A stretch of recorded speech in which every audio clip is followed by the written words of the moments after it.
Abrirse. O hundido, ¿no? También uno puede sumergirse en el personaje, así, lo más objetivamente posible, y a la vez uno puede apropiarse, es decir, lo que le gusta o lo que le interesa y dejar lo otro, ¿no? Pero es tan mezclado y es tan vasto que, bueno, genera cosas, ¿no? Es decir, genera como, ¿no? La poesía, acá al estar todo junto, es como así, tiene una superficie sólida el texto, tiene una superficie sólida y de ratos impenetrable, ¿no? Aunque sea pequeños pedazos. En cambio, cuando uno tiene una poesía, uno tiene los versos, tiene el espacio en cada verso, hay una ligereza de movimiento que el texto no te lo permite. Es decir, más bien te invita a sumergirte en un ritmo,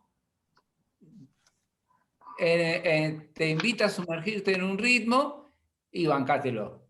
Es decir, o sea, o lo toma o lo deja, pero el ritmo es este. Me parece que, salvo que uno tenga la sabiduría de leerlo por pedacitos y parar y entonces y tomar y quedar, sobre todo detenerse en la parte que a uno le toca mucho o le gusta mucho, y entonces después ir con el resto, ¿no? Pero bueno, hasta ahora hablé yo. Digan algo, ¿qué les está pasando con esta novela? Un poquito nomás, no tipo gran desarrollo, sino un poquito para saber el timing interior. A mí me llama la atención el monólogo interior. Ajá. Todo el tiempo, ¿no? Yo no me acuerdo, creo que fue Dostoyevsky, ¿no? El que inaugura este estilo del monólogo interior. Puede ser. Lo que pasa sí. Es el mismo estilo también de Kafka, ¿no? Ajá. En su...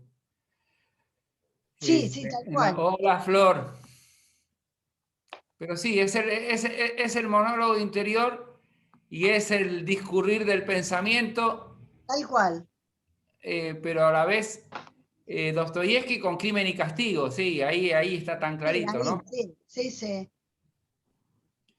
Bueno, ¿qué hace con Flor, Magdalena? Buenas.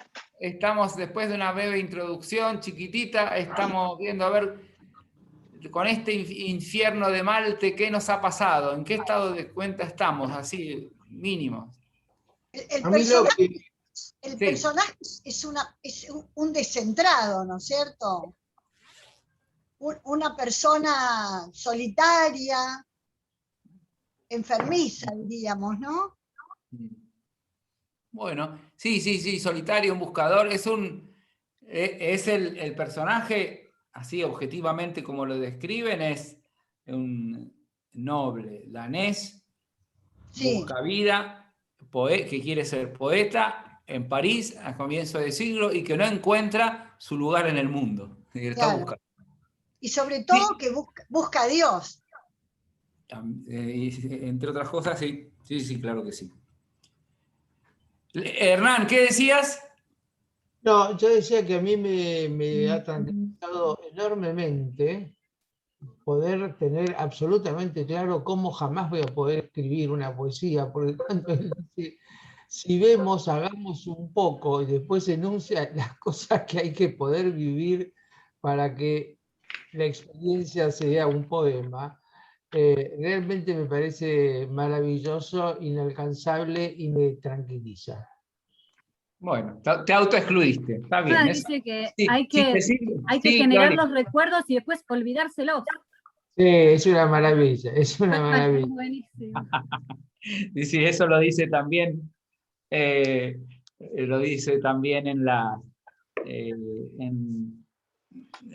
las cartas a un joven poeta. Bueno, a ver, Marisa Sisto está queriendo entrar.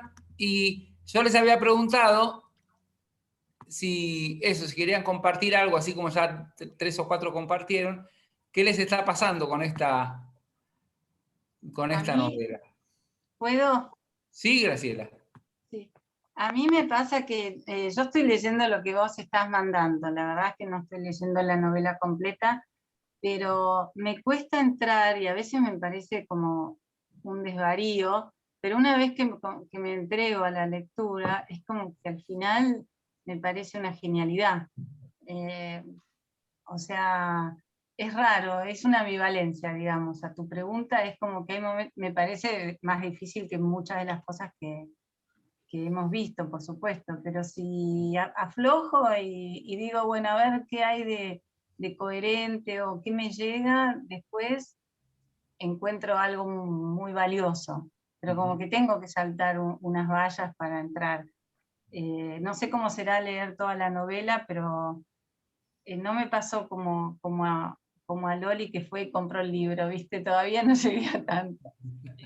No, además estoy como muy revuelta con muchas cosas, dando vueltas, pero me gusta mucho, pero necesita más, necesito eso, como me desilusiona entrar en un lugar donde al principio, por las primeras párrafos, no entiendo nada, y después entra. Muy bien. ¿Te hago yo? ¿Sí? Sí. Silvia. A mí me sorprende y lo voy descubriendo de a poco, porque de pronto yo leo y me pasa lo que a Loli, pero después voy para atrás, descubro cosas a medida que voy leyendo, entonces las asocio con lo que ya leí, retrocedo, vuelvo a tomar la lectura y ahí es como que se me cierra un poquito. Pero bien, sorprendida, me gusta, descubro un montón de cosas que ni me imaginaba. Me sorprende cuando dice que para llegar de pronto a algo nítido y claro, él busca las noches oscuras, el silencio, como que la oscuridad es anterior a la claridad definitiva, ¿no? Y él, bueno, eso me voy descubriendo y voy anotando porque son cosas que me aparecen así de golpe, pero tengo que volver a releer, como cuando voy enganchando. Bueno. A mí, sí, Magdalena. A mí leí poco, reconozco del libro, pero me encanta, a mí me gusta mucho. Y lo que me encanta son, por lo menos ese inicio, son los recuerdos de su infancia. Eso es una maravilla, con qué detalle va recordando, muy vívido todo eso, esa mesa familiar y el que tiene al lado y enfrente y el de la esquina, y va describiendo, y en un momento habla de los recuerdos como fragmentos, ¿no? de esa visión fragmentada que los va uniendo en una pieza. O sea, a mí toda esa primera parte, reconozco que leí poco, pero como de tantos recuerdos de su infancia que va y vuelve, me parece una maravilla. Y no diría que es un descentrado, me parece que es, no sé, muy cuerdo y muy... que sabe lo que quiere, no sé, bueno, no sé si sabe lo que quiere, pero lo que busca. Se va preguntando, es posible tal cosa, y tiene una actualidad también muy grande, ¿no? No sé, me gustó mucho. Ok. Bueno, Flor, ¿alguien más quiere decir algo? Flor. Yo lo hallo muy de Luisa. hoy. Sí, Luisa. Dale, Luisa. Se me fue. De lo paranormal también, ¿no? Bueno, creo que es muy útil lo que más por el completo del prólogo lleno de todo. La lectura me va a acordar bastante a Proust, donde va pasando de un tema a otro. Hay temas que los rechazás y hay temas con los cuales estás disfrutando. Imagínate que Proust escribió en 7 libros En busca del tiempo perdido. Por lo menos fue más generoso Rilke mandarnos solamente un libro, así, difícil un poco de leer, pero siempre, siempre releyendo, es importantísimo releer, y sobre todo hablarlo entre todos como hacemos con vos, que cada uno va aportando y se va ampliando siempre el panorama. Ok. Bueno, Flor y Leo, y arrancamos. Y Marisa, que no dijo nada. Y Olga, no, yo iba a decir que divaga sobre muchos temas, pero muy de hoy. O sea, okay. Temas que nos atañen, ¿no? Los recuerdos. Está bueno. Olga. Bueno, a mí me parece que es un personaje más de la época de, digamos, del siglo XX, principios y mediados, que es uno más de los poetas que hemos visto hasta ahora, un personaje muy, podría decir, existencialista, y que obedece al devenir de la conciencia sin pretender ningún hilo racional, y es por eso que nos desconcierta. Así que yo tampoco, todavía no lo calo al personaje, pero bueno, creo que en el transcurso de la novela lo iremos conociendo. Ok. No, y aparte, Leo, contame, y Marisa. Yo había dicho cuando iniciamos que un personaje descentrado, porque bueno, acá donde ese poquito que está traducido, ¿no? Dice, descontento de todo y de mí mismo. Quisiera encontrar rescate y enorgullecerme un poco en el silencio y la soledad de la noche. Es decir, es como que se está buscando a sí mismo, no está en su centro todavía. No, eso quería agregar. Ok. Sí. Y Marisa, gracias, Leo.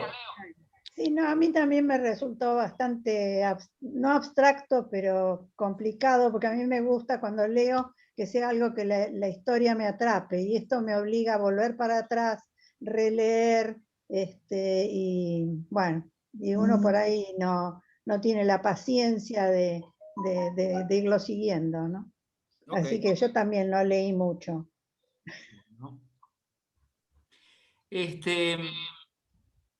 Miren, les voy a mostrar, les voy a leer, no sé por qué hace eco,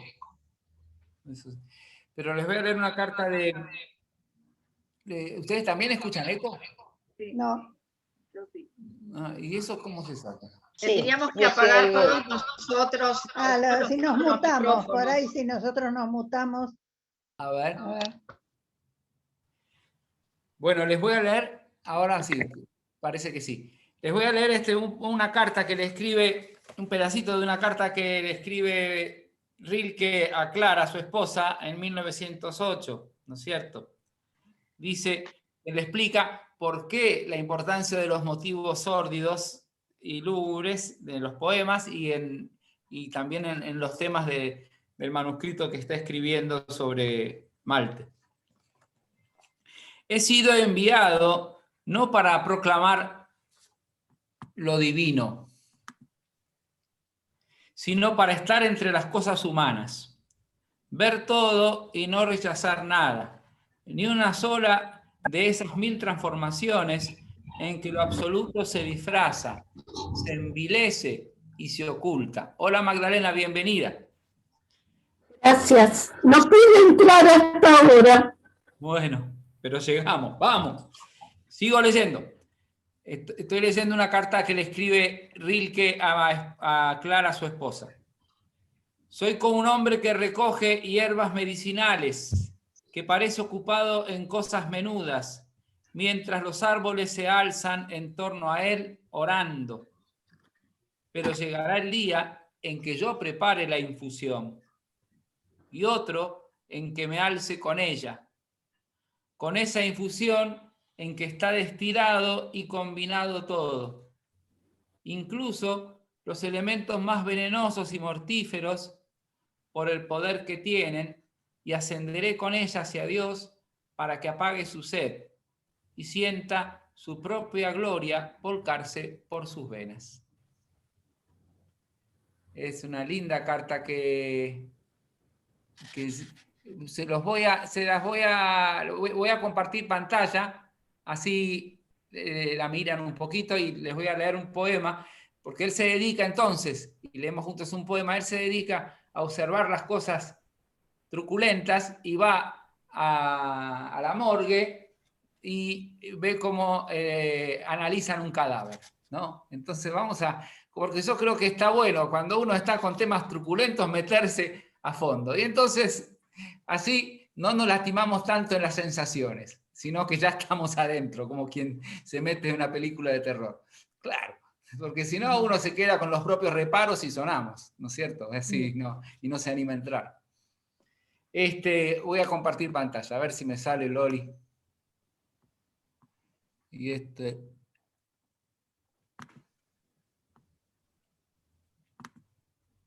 ahí estamos. Espere. Ahí está la carta que yo les leí recién. Voy a tratar de agrandar la letra, ¿no? Porque no ven mucho. Qué difícil eso. Pero se ve, me parece. ¿Se ve? Bueno. Eso sí, traten de usar anteojos, porque en este momento si me pongo a buscar cómo agrandar la letra, hago lío. Pero ven que ahí aparece, pueden leer en silencio la carta que les leí recién, he sido enviado. Así es y después yo les leo el poema del lavado de cadáver. Es un pedazo que puse.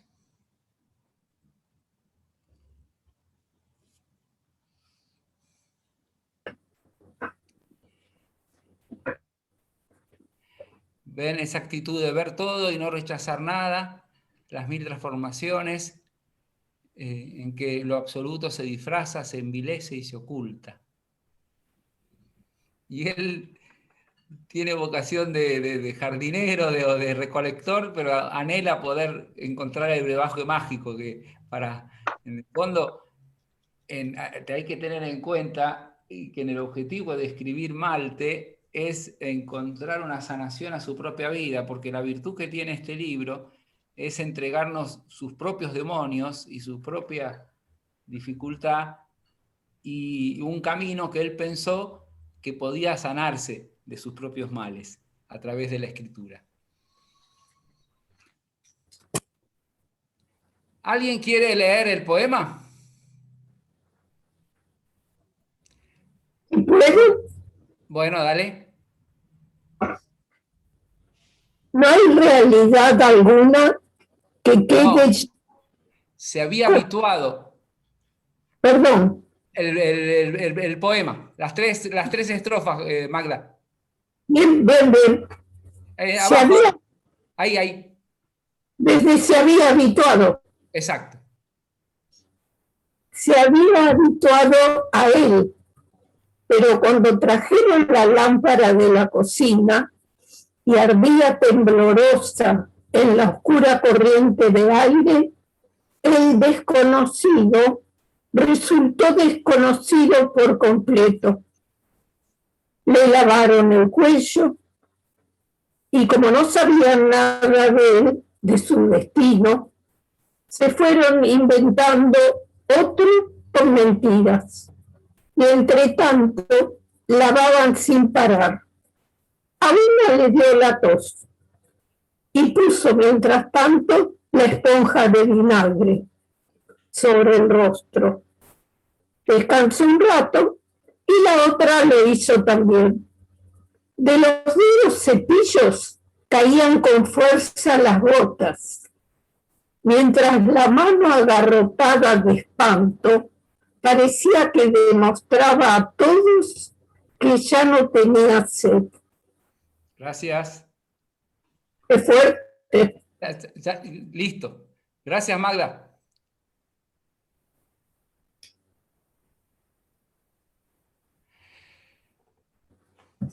Bien. Ven este realismo, ¿no? Son unas muchachas que en la morgue tienen la misión de lavar un cadáver. Todo lo que sucede en ese incidente y todo lo que le sucede a ellas y le sucede al mismo cadáver. Voy a terminar de compartir. ¡Oh! Entonces, así estamos para arrancar de nuevo, ¿no es cierto? Y el otro día, yo lo que sugiero, salvo que ustedes tengan, hay partes que me gustaría que las podamos leer de a uno o dos lectores, ¿no es cierto? Y después los otros temas los vamos a ir citando. Como no todos tienen el texto aparte, bueno, cuando comencemos a leer de nuevo, comparto la pantalla, ¿no es cierto? Estamos con el primer documento, el de la vez pasada, ¿ok? Sí. Ahora, ustedes están ubicados, ¿no? El abuelo, Perdónenme, tengo que salir y vuelvo cuando pueda. Bueno, dale. El abuelo es el conde, el chambelán, ¿no? Bien.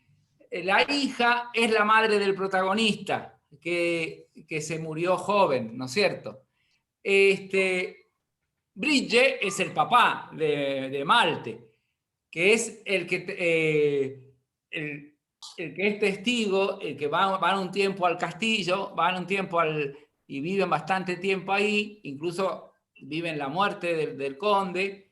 Y después, bueno, después de vivir, terminan siendo quienes heredan, ¿no es cierto?, ahí ese lugar, hasta que se tienen que ir. Ahí hay una constante que me hace acordar ¿no es cierto?, siempre a los sajones les interesa las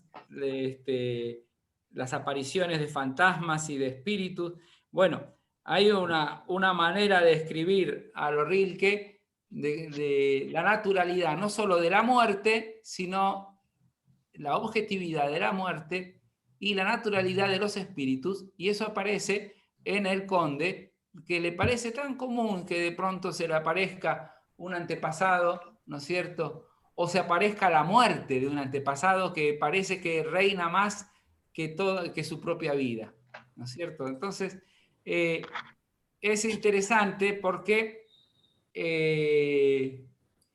así, de la manera como él va describiendo, se da este proceso una vez más, de la objetividad de la poesía, ¿no? Que es poder, y es de las cosas que es más famosa de esta novela, es poder estampar la muerte en los objetos.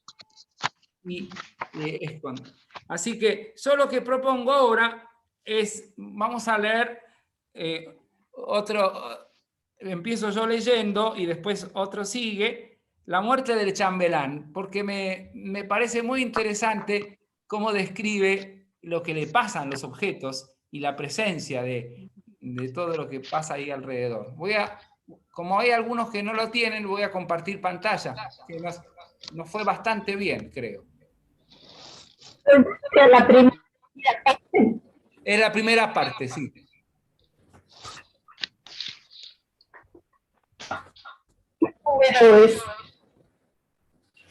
Bueno, a ver, ahora yo voy a empezar leyendo yo.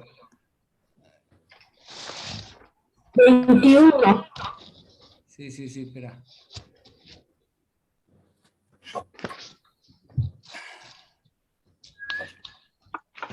No, es 23, la muerte del chambelán. 23. Sí. Ahí empiezo yo y después alguien va a seguir. Cuando pienso en mi casa, podemos jugar a hacer lo mismo, a mutarse, a ver si nos... Cuando pienso en mi casa donde ya no hay nadie, no. No sale. A ver, Marisa, lee vos, a ver. Cuando pienso en mi casa, donde ya no hay nadie, me parece siempre que antes debió ser de otro modo. Antes se sabía, o quizás solamente se sospechaba, que cada cual contenía su muerte, como el fruto su semilla. Los niños tenían una pequeña, los adultos una grande. Las mujeres la llevaban en su seno, los hombres en su pecho. Uno tenía su muerte y esta conciencia daba una dignidad singular, un silencioso orgullo. Todavía mi abuelo, el anciano chambelán Bridge, llevaba, ello era palpable, su muerte consigo. ¿Y qué muerte? De 2 meses de duración y tan ruidosa que se oía hasta en la casa de labor. La vieja y antigua casa señorial era demasiado pequeña para contener esta muerte. Parecía necesitar que le añadiesen alas, pues el cuerpo del chambelán crecía cada vez más. Quería ser conducido sin cesar de una habitación a otra y estallaba en cóleras terribles cuando, no habiendo aún acabado el día, ya no quedaban más salas a donde llevarle. Entonces había que llevarle a lo alto de la escalera con todo el séquito de criados, doncellas y perros que tenía siempre a su alrededor, y dejando paso al intendente, invadían la cámara mortuoria de su Santa Madre, conservada exactamente en el estado en que la muerte la había dejado hacía 23 años y donde nadie estaba autorizado a entrar. ¿Sigo? Pero ahora todo el tropel hacía irrupción. Se descorrían las cortinas y la luz robusta de una tarde de verano examinaba todos estos objetos tímidos y asustadizos y se movía torpemente en los espejos que volvían a abrirse de improviso. Y no por ello las gentes lo tomaban con menos gusto. Había doncellas que de pura curiosidad ya no sabían dónde meter las manos, criados jóvenes que abrían mucho los ojos por todo y otros más viejos que andaban de un lado para otro tratando de recordar lo que habían oído decir de esta habitación cerrada, donde tenían hoy por fin la dicha de penetrar. Seguí los dos párrafos. Sobre todo, era a los perros a los que parecía enormemente estimulante la permanencia en una habitación donde todas las cosas olían.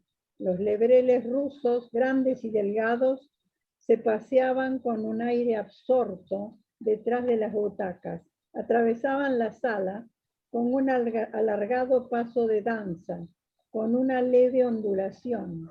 Se enderezaban como perros heráldicos y sus finas patas, posadas sobre el antepecho de una blancura dorada, la frente tirante y el hocico atento, miraban al patio, a derecha e izquierda. Pequeños batsets color de guante amarillo estaban sentados en la amplia butaca de seda, próxima a la ventana, con aire indiferente, como si todo fuese normal, y un poderoso rubianco, con aire gruñón, frotándose la espalda en la arista de un velador de patas doradas, hacía temblar tazas de Sevres sobre la mesa pintada.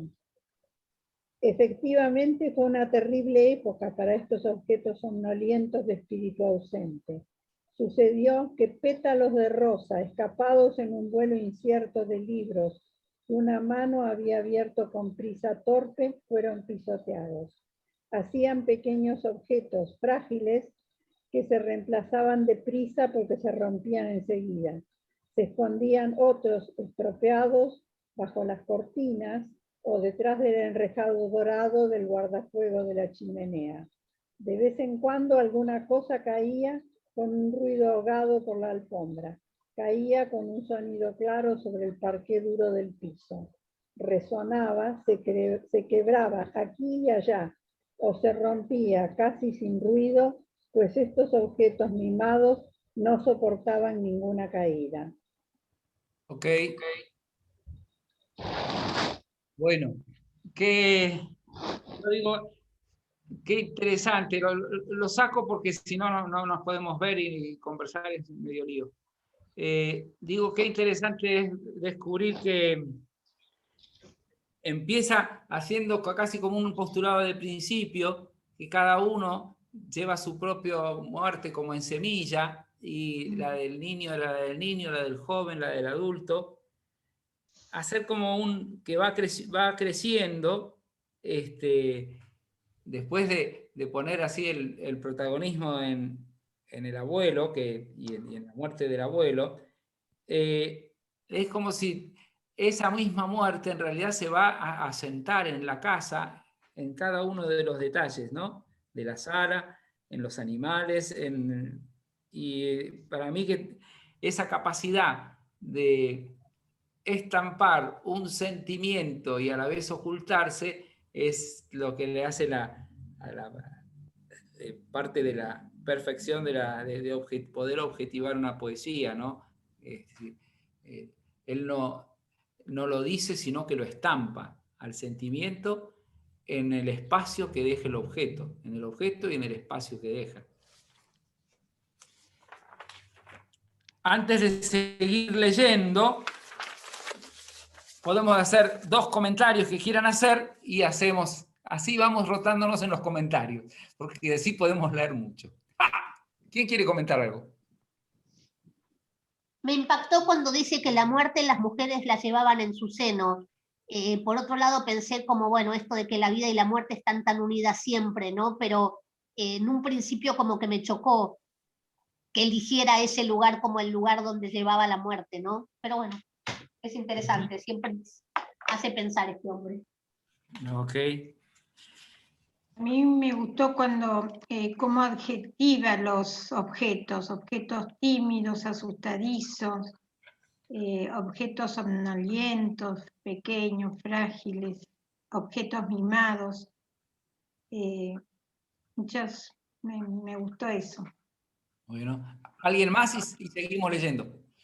A mí me gusta cómo dentro de una cosa como la muerte, te lleva a cosas tan simpáticas como los criados viejos que piensan qué les habrán dicho de esta, o sea, la situación de los criados que están entrando a la habitación que nunca les dejaban entrar, me parece súper simpática y que te hace reír dentro de todo ese ambiente.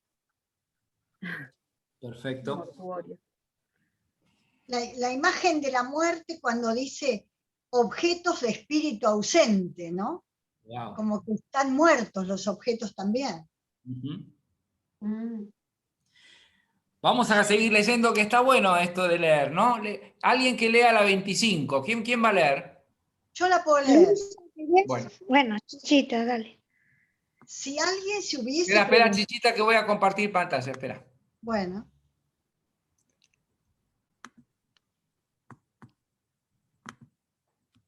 Aguanto un poquitito más. Uy, me pasé. Ahí, dale. Ahora sí.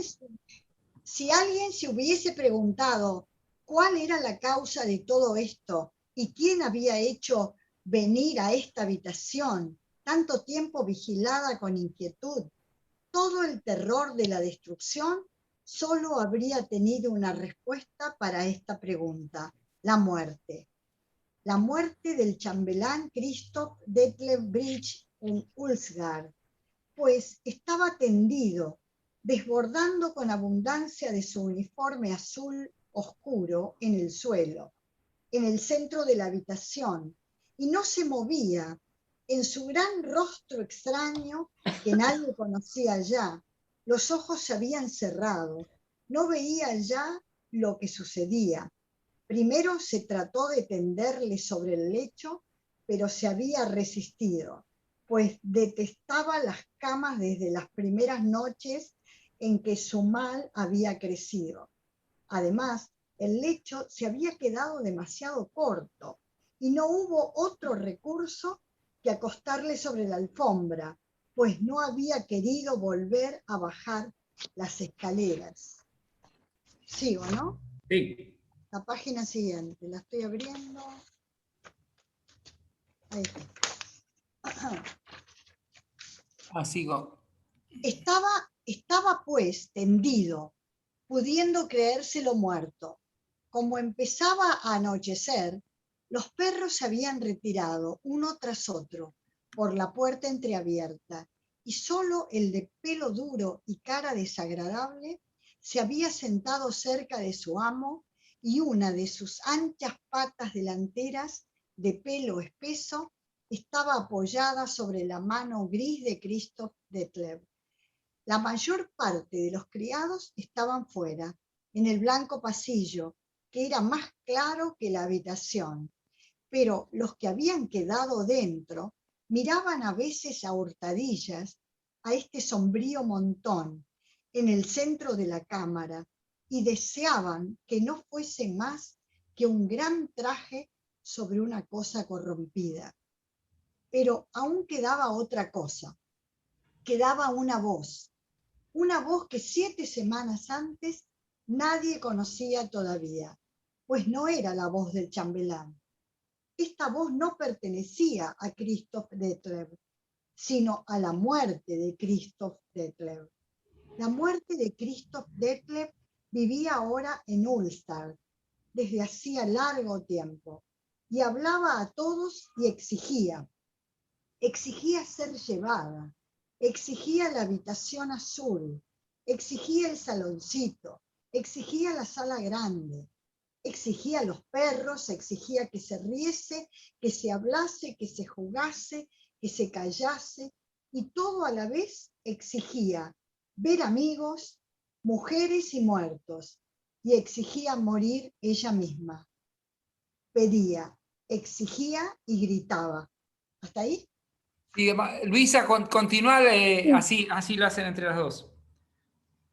Pues al llegar la noche, cuando fatigados los criados que no debían velar trataban de dormir, entonces gritaba la muerte de Christoph Detlev.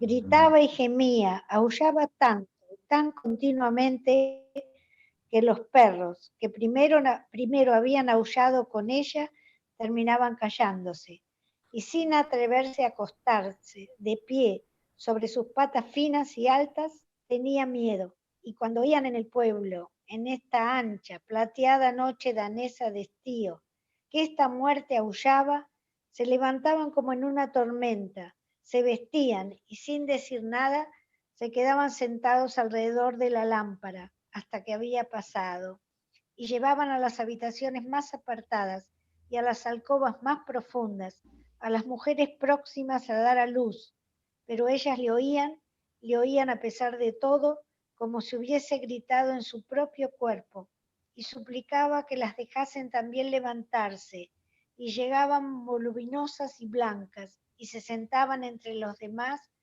con sus rostros de rasgos borrosos. Y las vacas que parían entonces quedaban sin ayuda, impotentes y cerradas, y a una hubo que arrancarle del cuerpo el fruto muerto con todas las entrañas, al no querer venir.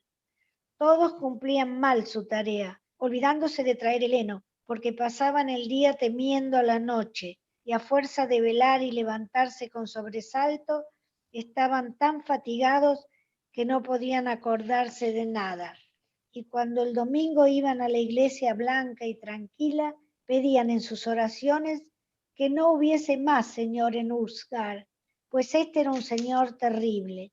Y lo que todos pensaban y pedían, el pastor lo decía en alta voz desde el púlpito, pues tampoco él tenía ya noches ni comprendía a Dios.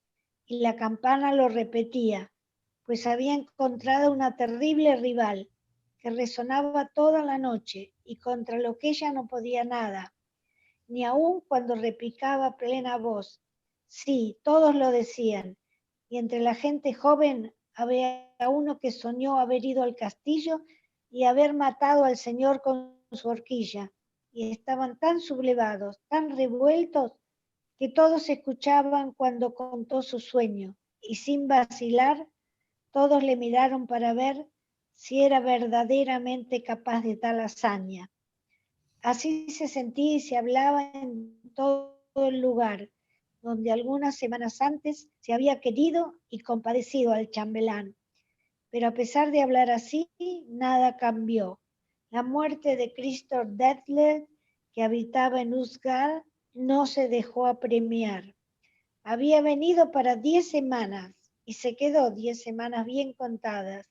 Durante este tiempo era la dueña, mucho más que Christoph Detlef hubiera sido nunca el dueño.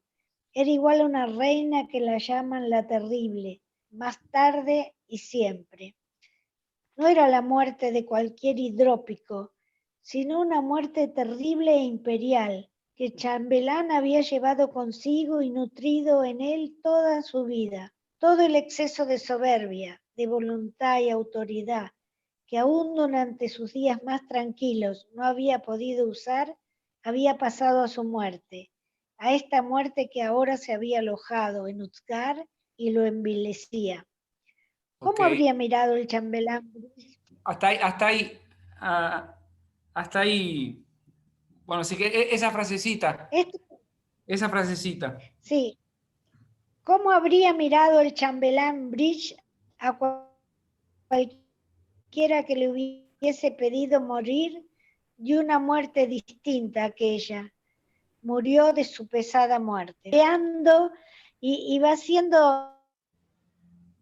Sí, ya que faltan 6 renglones para terminar esta parte. Desplazando al que está agonizando para...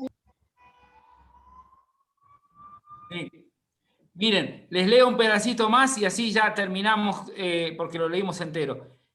Y cuando pienso en otros que he visto, a los que he oído hablar, siempre es igual. Todos tienen su muerte propia. Esos hombres que la llevaban en su armadura, en su interior, como un prisionero. Esas mujeres que llegaban a ser viejas y pequeñitas y tenían una muerte discreta y señorial sobre un inmenso lecho, como en un escenario ante toda la familia, los criados y los perros reunidos. Si ni siquiera los niños, aún los más pequeños, tenían una muerte cualquiera para niños, se concentraban y morían según lo que eran, según aquello que hubieran llegado a ser. Y qué melancolía y dulzura tenía la... No, ese es otro tema. Me parece, podemos hacer 3, 4 comentarios de esto leído, ¿no? De esta capacidad. Estabas diciendo algo, Luisa, me parece. Sí, cómo se había enseñoreado la muerte, que había sacado del papel principal al moribundo, que ni siquiera tenía cama, porque no entraba.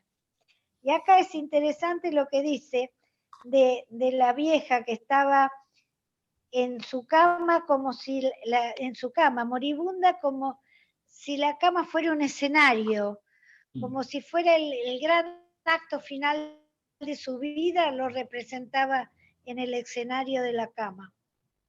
Okay. Como que hizo protagonista de este párrafo a la muerte, que ya en otras lecturas lo hemos escuchado. Exactamente. Ahora, a mí me llama la atención esto, ¿no? Primero que pasa de la muerte del chambelán a la muerte de este sujeto, un pariente pobre que tenía que el chambelán lo había ninguneado toda su vida, lo había despreciado, y después de muerto se ve que este pobre muchacho se vengó porque estampó su muerte en la conciencia del chambelán, que lo llevó a su vida, toda su vida, y en los objetos, ¿no? Es precioso esta manera de rescatar a un olvidado que en realidad tampoco parece del todo reconciliado. Ahora, la otra cosa que me llama la atención es esto que cuando dijiste, Luisa, el escenario de la muerte, sí.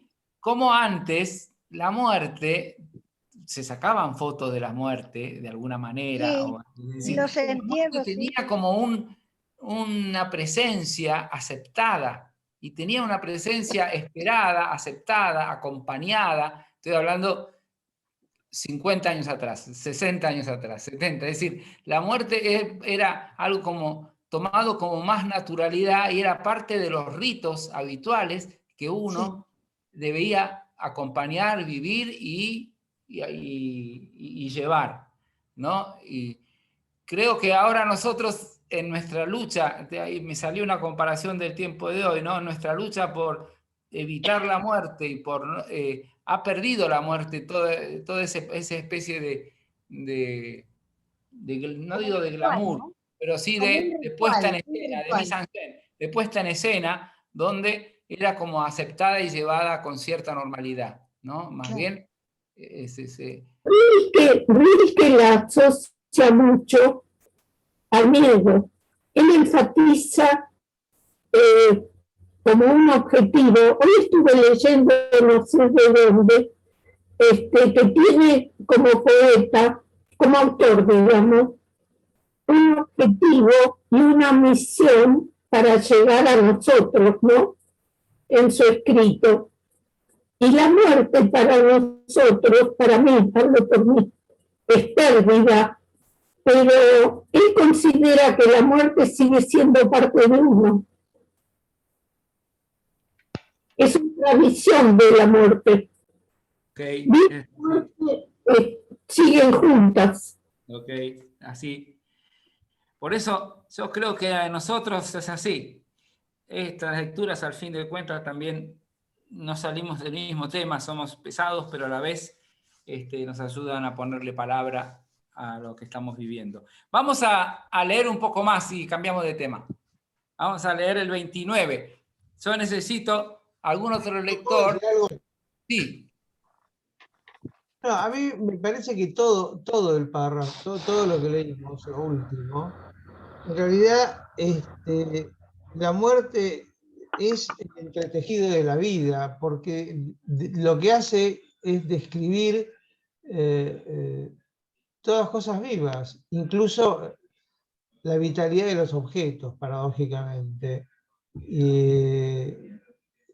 Como que entreteje con la muerte la vida, para mi gusto. Es como...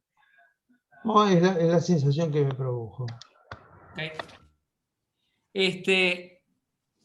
No, por ahí... ¿Sigo o alguien se había quedado con ganas de decir algo? Si no, sigo, ¿eh? Sí, sí. Bueno. Entonces, vamos a leer el 29. ¿Sí? Olga, ¿querés leer? Ahora lo comparto. Oh.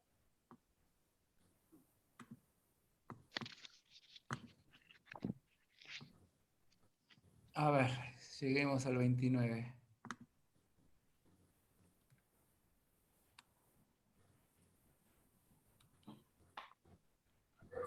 Ok. Ahí estás. ¿Estás lista? Dale. Estás mutada, Olga. Creo que debería empezar a trabajar un poco, ahora que aprendo a ver. Tengo 28 años y, por decirlo así, no me ha sucedido nada. Rectifiquemos. He escrito un estudio sobre Carpaccio, que es malo. Un drama titulado Matrimonio, que quiere demostrar una tesis falsa por medios equívocos y versos. Sí, pero los versos significan tan poco cuando se han escrito joven. Se debería esperar y saquear toda una vida, hacer posible una larga vida. Y después, por fin, más tarde, quizás se sabrían escribir las 10 líneas que serían buenas. Pues los versos no son, como creen algunos, sentimientos. Se tienen siempre demasiado pronto, son experiencias. Para escribir un solo verso es necesario haber visto muchas ciudades, hombres y cosas. Hace falta conocer a los animales. Hay que sentir cómo vuelan los pájaros y saber qué movimiento hacen las florecitas al abrirse por la mañana.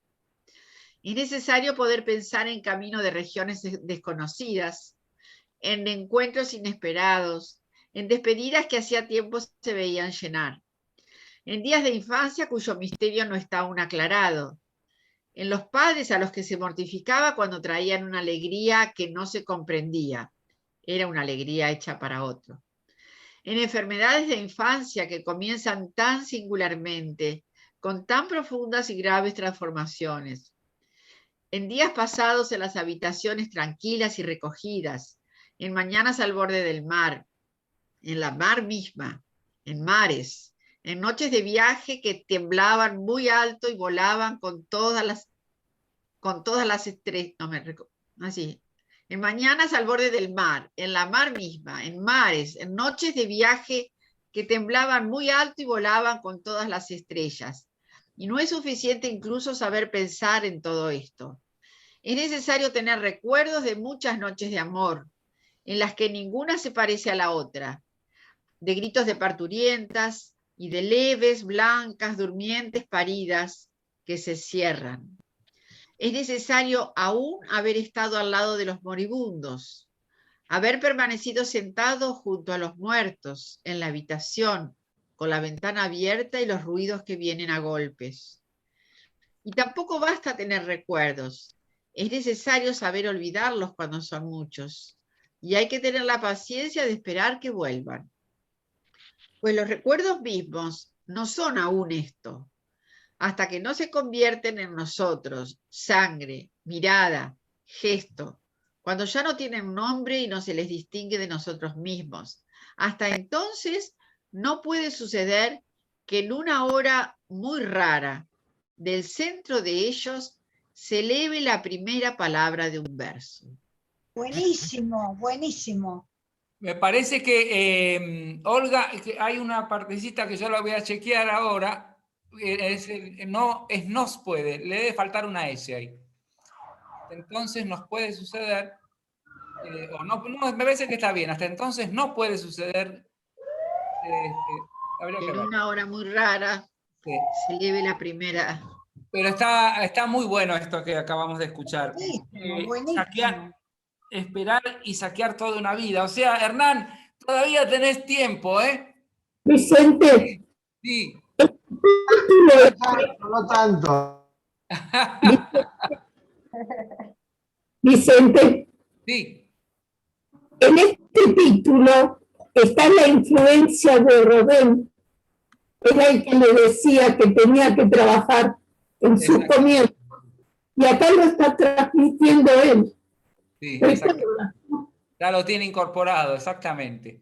Tienes que trabajar, nada más, observar y trabajar, nada más que eso. Exacto.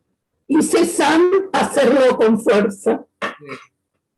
Ahora, fíjense, ¿no es cierto? Nada, que es muy lindo, ¿no es cierto? Esto porque en el fondo yo digo para nosotros, ustedes que son gente poética, yo cuando la llamo así porque creo que son así.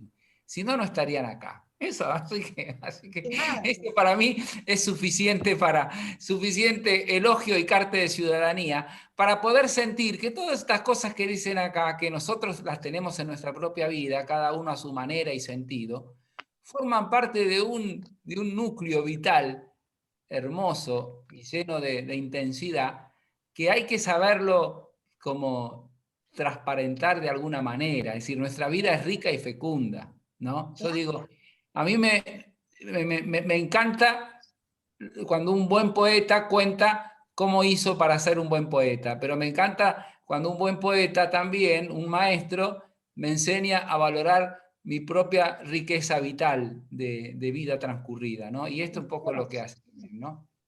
Está buenísimo cuando hace la diferencia entre sentimiento y experiencia, ¿no? Ok.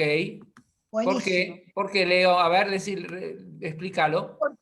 Porque el sentimiento, para expresarlo, es simplemente digamos, una sensación en el corazón, pero experiencia es toda una evaluación de una circunstancia, ¿no? Ok. Además del sentimiento. Muy bien. Bueno, o de una vida, más que de una circunstancia, como de toda una vida recorrida, ¿no? Sí. Bueno, Magdalena Freire, que te veo ahí en 4 que tengo acá en la pantallita. ¿Podés leer el 30, Freire? Ahí está, me desmuté. El 30. Pero mis versos todos nacieron de otro modo. Por tanto, no son versos.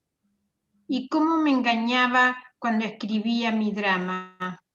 ¿Era yo un imitador y loco por haber necesitado un tercero para narrar la suerte de dos hombres que se hacían la vida imposible?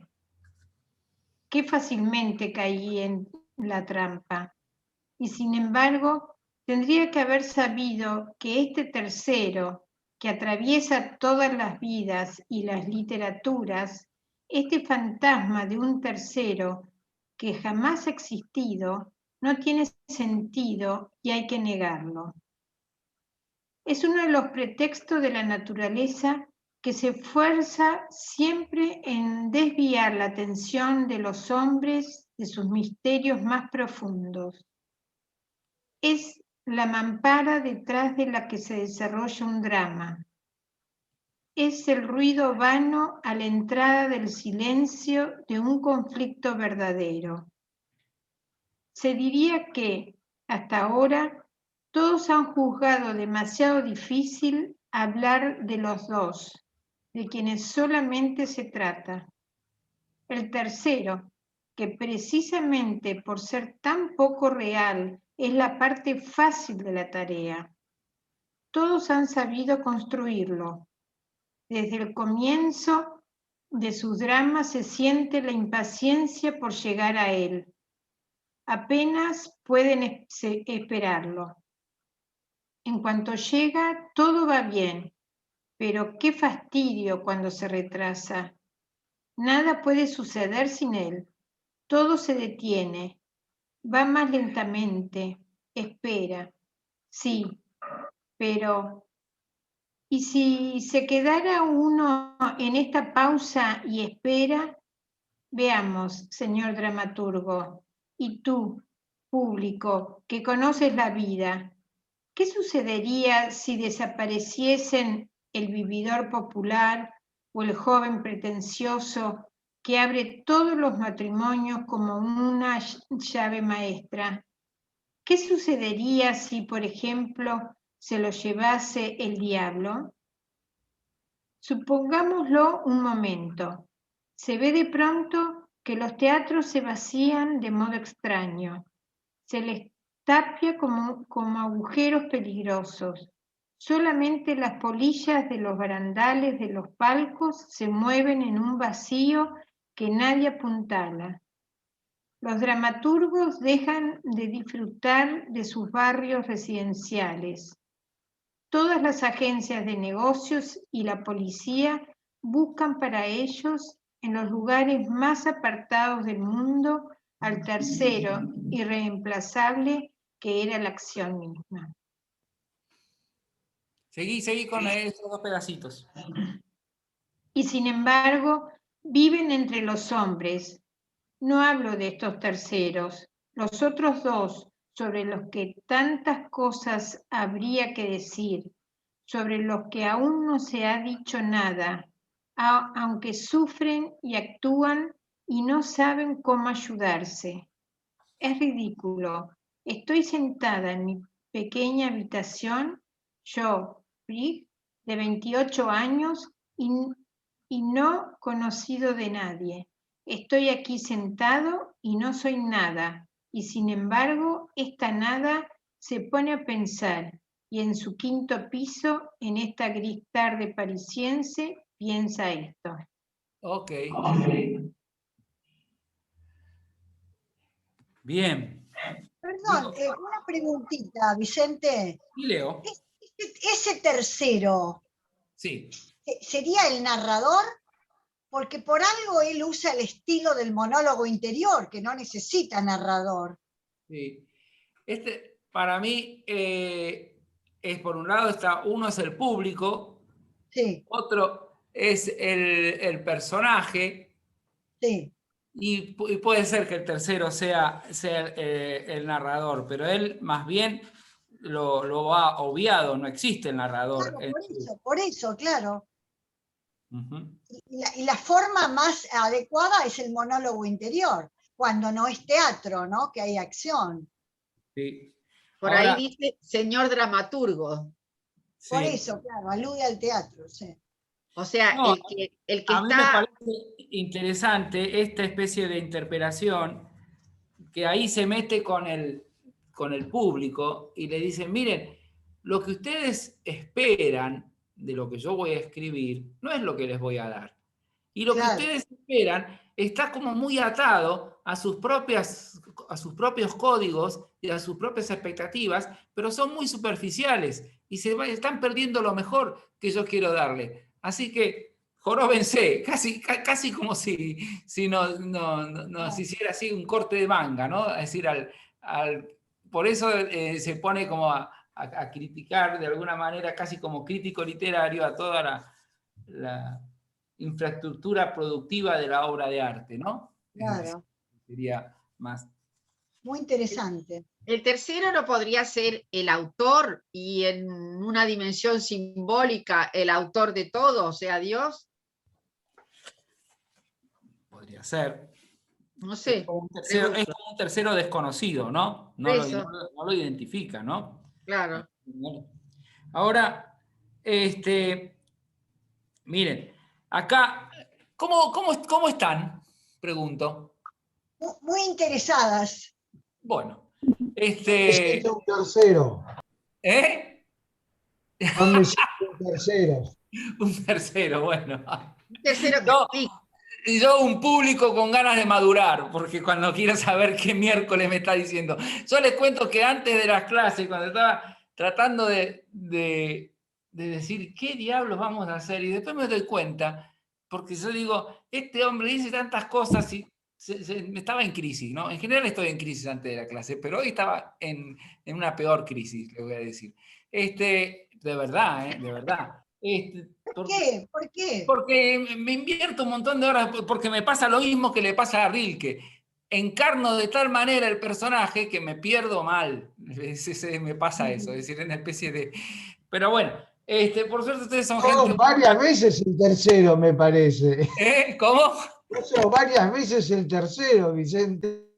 Pues es posible, pero el asunto es que ustedes son bastante buenos y el texto nos rescata siempre. Pero lo que me parece, ¿no? Que a mí esta parte que viene ahora, digo, si están bien, seguimos leyendo y robamos una hora de la semana que viene para seguir con Bridget. Porque a mí lo que me ataca es los tiempos, entre otras cosas. Pero este pedacito a mí me pegó un montón esa pregunta, que parece la pregunta de un chico de 16 años cuando despierta a la inconsistencia de todo, o a lo mal que hicimos en este mundo, o la falta de respuesta que encontramos. Y por eso lo que podemos hacer es ahora leerlo con dos voces que no hayan leído. Leemos el Es posible, un pequeño parrafito a dos voces, ¿no es cierto? O sea, ¿quién no leyó? Loli no leyó, ¿y quién más no leyó? Y Hernán, dale. Empieza uno y sigue otro, ¿ok? Con el Es posible. Vamos. Primero las damas, dale. Espera que lo comparto. Martín. Espera que lo comparto, sí. Llega un enfermero, me levanta. ¿Cómo? Si no. Espera, ahí voy, Ahí estamos. Si se fue Hernán, cambiamos de lector. Dale, Flor. Dale, Flor. Empezá, Loli, y seguí, Flor, y se van sucediendo, dale. ¿Es posible, piensa, que no se haya aún visto, reconocido ni dicho nada verdadero e importante? ¿Es posible que haya habido milenios para observar, reflexionar y escribir, y que se haya dejado transcurrir esos milenios como un recreo escolar durante el cual se come una rebanada de pan y una manzana? Sí, es posible. Flor.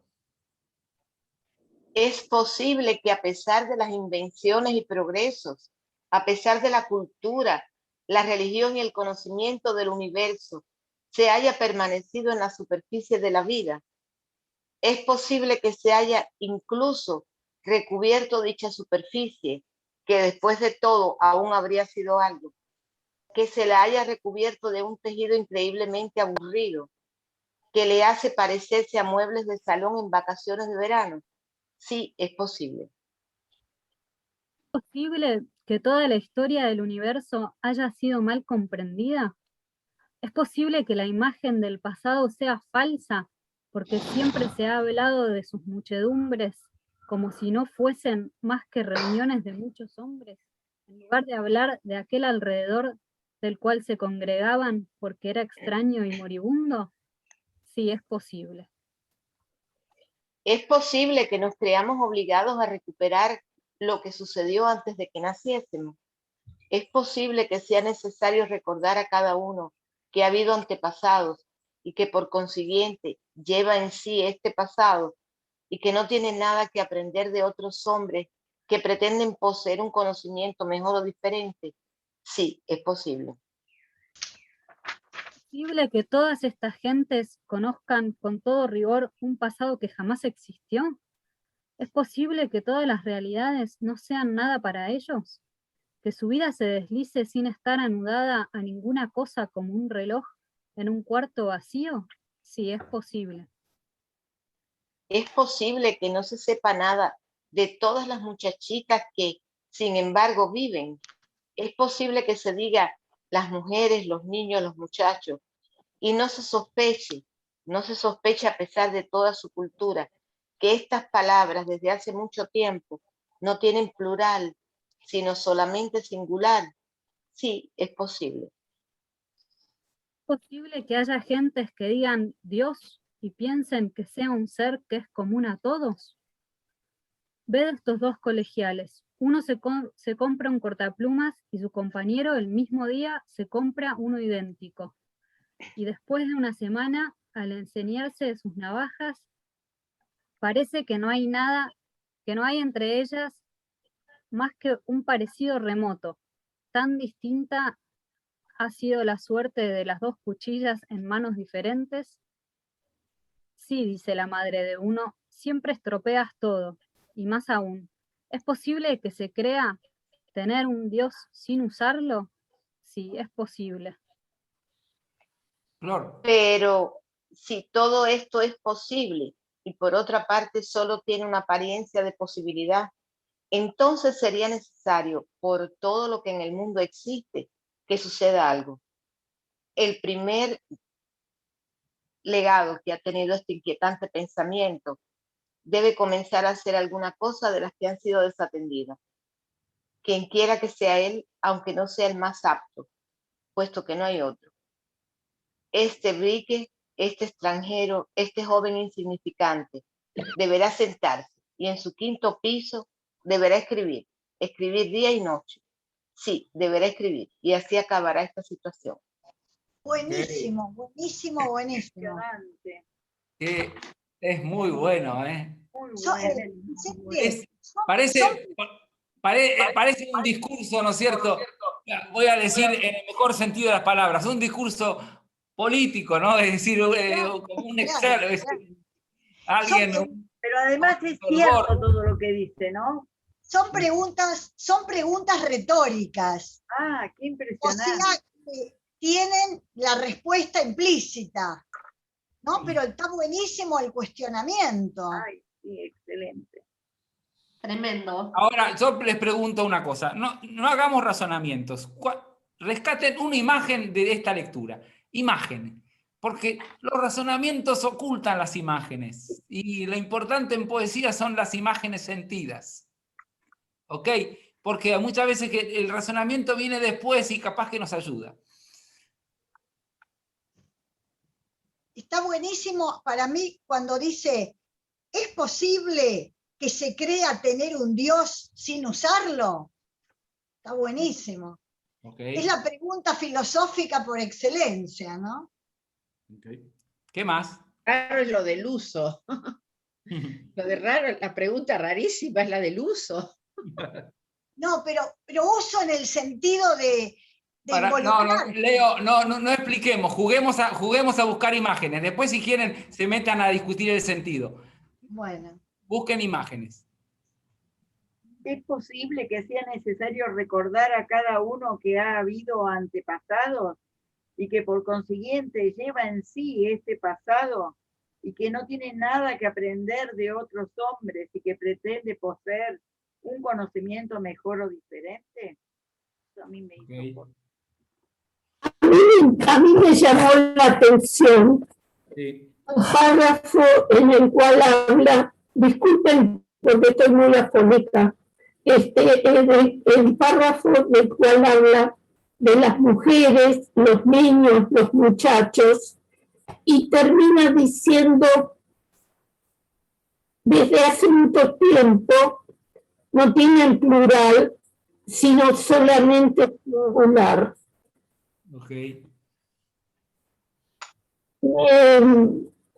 Me cuesta interpretarlo. Es el rescate del sujeto, de la persona, me parece, Magda. Es decir, que no es tan importante el grupo como cada persona y cada vida. Me parece. Vicente, me llama mucho la atención, o sea, me llamó, me enganchó. Es posible que toda la historia del universo haya sido mal comprendida. O sea, veo una imagen de lo que percibimos y de lo que realmente pasa. O sea, tenemos una historia, un bagaje que es nuestra historia familiar o la del entorno, que a veces no es la que nos han entregado, sino que es más o menos lo que dice, ¿no? Es posible que la imagen sea falsa. En el prólogo de Torres, se llama la persona, me parece, Guillermo Torres, menciona en algún momento, creo que vinculado al amor, la palabra visión, y casualmente es lo que está desarrollando en nosotros, la visión. La imagen que hiciste vos, me parece recién, Flor. Nos instala la pregunta. Ahora, yo digo una cosa, uno piensa que las imágenes en realidad son imágenes existenciales. Y es interesante a mí, ¿por qué digo las imágenes? Porque esta imagen del recreo, a mí ese primer parrafito del recreo, cuando lo leí por primera vez hace un montón de años, es lo que más me pegó de este, ¿no es cierto? Dice, es posible que haya habido milenios para observar, reflexionar, escribir, y que se hayan dejado de transcurrir estos milenios como un recreo escolar, durante el cual se come una rebanada de pan y una manzana. Está buenísimo, sí. Me encanta la capacidad de tratar de analizar una situación social y social global, pero expresarlo poéticamente. Sí, hermoso. Está haciendo de sociólogo, pero desde la poesía. Sí, Hernán, hace un rato que tenés el dedo levantado. Dale. No, vos todo el tiempo nos decís, rescatemos imágenes y no razonamientos. Y a mí lo que me aparece es que, casualmente por lo que estamos leyendo, y también por lo que vos acabas de leer, que en realidad el asunto es rescatar la imagen y aceptar el razonamiento que no alcanza. Pero sin un razonamiento que no alcanza, solo con la imagen, no hay poesía. Seguro. Ahí está muy bien.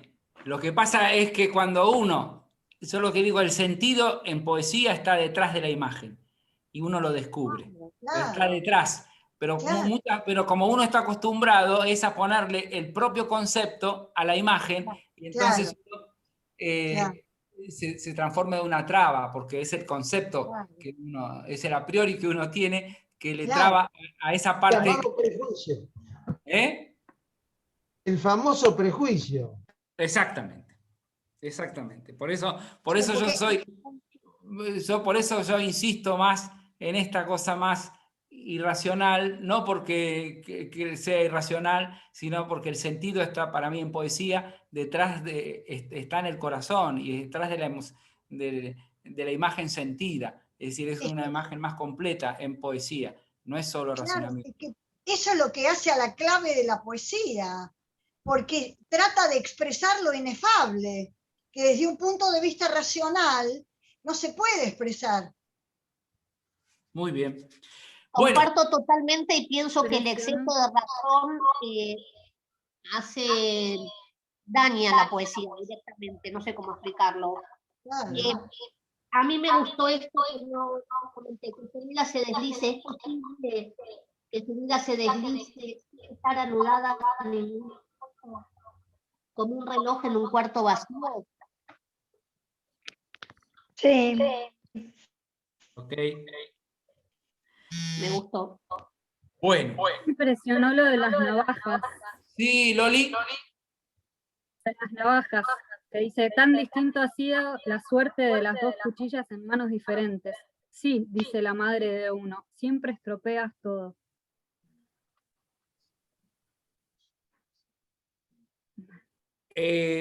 Solo que otra parte que a mí me gustó mucho cuando lo leí por primera vez es, yo tuve la oportunidad de sentir cosas parecidas a las que sintió este hombre, ¿no? Tuve la oportunidad de vivir 2 meses en París y vivir en un lugar muy cerquita de donde él describe, ¿no es cierto? Que es en un barrio ahí a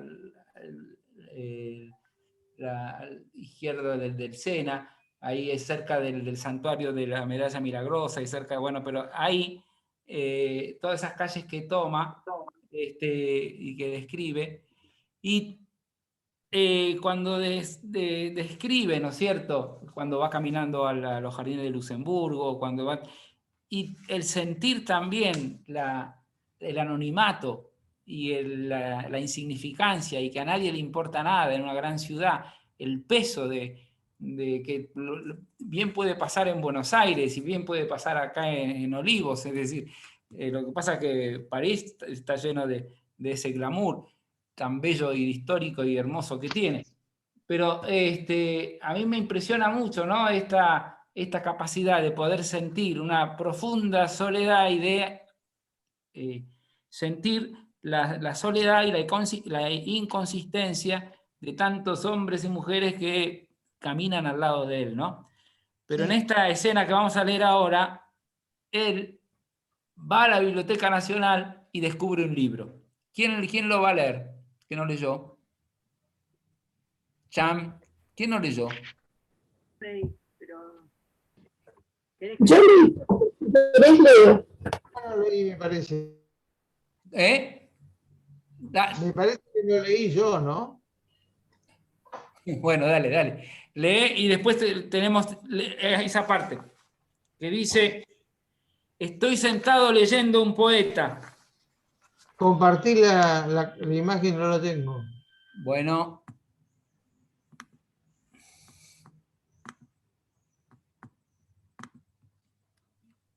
Es el número 41. Estoy sentado leyendo a un poeta. Hay muchas personas en la sala, pero no se las oye. Están en sus libros. A veces se mueven entre las hojas como hombres que duermen y se dan vuelta entre 2 sueños. ¡Ah, qué bien se está entre hombres que leen! ¿Por qué no son siempre así? Podéis acercaros a uno y rozarle, no sentirá nada. Podéis empujar a vuestro vecino al levantaros, y si os excusáis, hará un movimiento de cabeza hacia el lado de donde viene nuestra voz. Su rostro se vuelve hacia nosotros y no os ve, y sus cabellos son semejantes a los de un hombre dormido. Qué bueno es esto. Estoy sentado y tengo un poeta. Qué suerte. Quizás sean 300 los que están en esta sala leyendo, pero es imposible que cada uno tenga un poeta. Sabe Dios qué será lo que leen. Además, no existen 300 poetas. En cambio, qué suerte la mía. Yo, aquí el más miserable de estos lectores, yo, un extranjero, tengo un poeta. Aunque sea pobre, aunque mi chaqueta que llevo a diario comience a estropearse por algunos sitios, aunque mis zapatos se les pueda hacer este o aquel reproche, sin duda mi cuello está limpio, mi camisa también, y podría, tal como soy, entrar en cualquier confitería en los grandes boulevards y adelantar sin temor la mano hacia un plato de pasteles y servirme.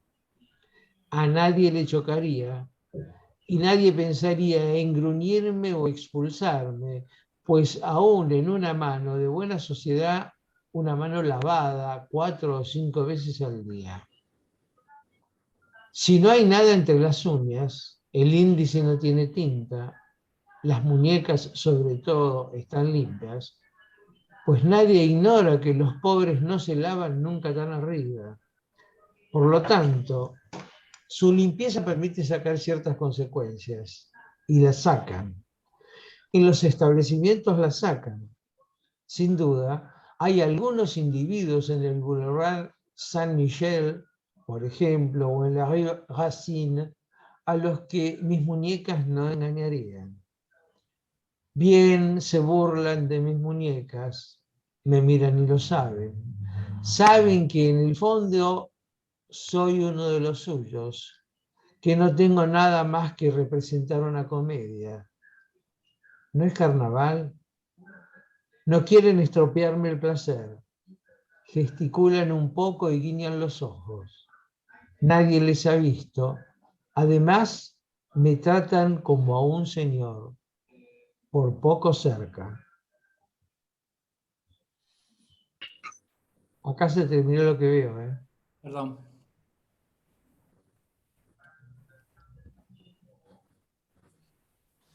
Te falta un cachito. Por poco cerca. Por poco cerca que alguien esté de nosotros, se muestran casi solícitos y hacen como si yo llevare un abrigo de piel, como si mi coche me siguiese. Okay. Miren, vamos a leer ahora, salteamos la 42 y dale, Magda Serranos, ¿no sabéis lo que es un poeta, la 43? ¿No sabéis lo que es un poeta? Verlaine. Nada. No. ¿No le distinguís de los que conocéis? ¿No hacéis distinciones? Lo sé. Pero leo otro poeta, uno que vive en París, otro, uno que tiene una casa tranquila en la montaña, que suena como una campana en el aire puro, perdón. Un poeta dichoso que habla de su ventana y de las puertas vidrieras de su biblioteca, que reflejan pensativas una lejanía amada y solitaria. Precisamente es el poeta que yo hubiera deseado llegar a ser, puesto que sabe tantas cosas acerca de las muchachas, y yo también habría sabido muchas cosas de ellas. Conoce muchachas que han vivido hace 100 años, no importa que hayan muerto, porque él lo sabe todo. Y eso es lo esencial. Pronuncia sus nombres, esos nombres ligeros, graciosamente alargados, con letras mayúsculas adornadas de cuentas, de cintas a la antigua moda. Y los nombres de sus amigas, de más edad, donde se oye ya un poco de destino, un poco de decepción y de muerte. Quizás estarían en un cuaderno de su escritorio de caoba, sus cartas descoloridas, ¿sí? Ah, Sí, sí. creí que me decías algo. No, Y no, las sigue. Perdón, ¿me estás diciendo algo? No, seguí. Es un problema que usted tenía yo que pasé muy rápido la hoja. A ver, ¿va? Sí, seguí.